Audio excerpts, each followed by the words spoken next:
Coming to you straight from the labs underneath the JXB Radio Network, here's something I've been cooking up for the Use Your Weight podcast. Welcome to Bates Debates Films.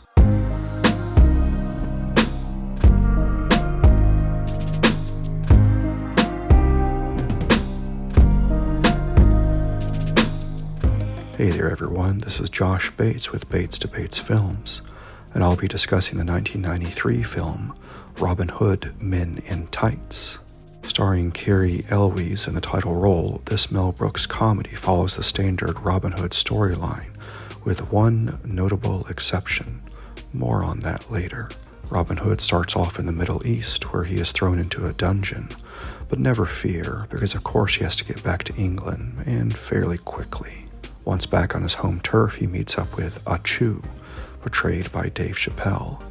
Turns out while Robin was away fighting in the Crusades, Prince John repossessed his family's castle and lands due to failure to pay taxes. Thus follows the standard Robin Hood fights the bad guys for the good guys type of story. The true notable exception to that tale, though, comes on maid Marian, played by Wings actress Amy Yazbek.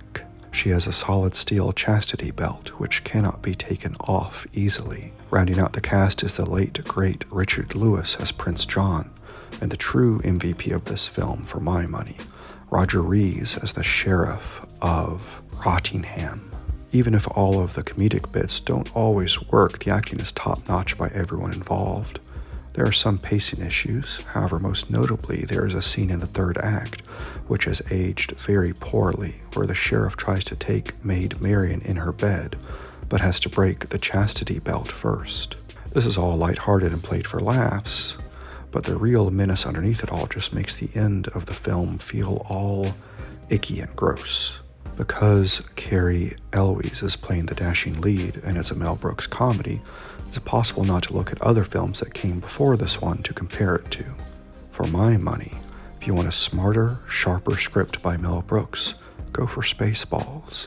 And if you want a medieval adventure tale with a genuine love story that doesn't make you feel like you need to take a shower afterward, go see The Princess Bride.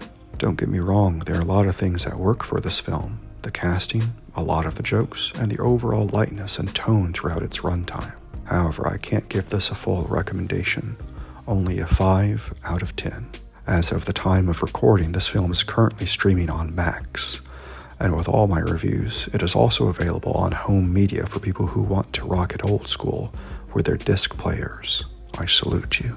For the Use Your Weight podcast, this is Josh Bates signing off from underneath the JXB Radio Network.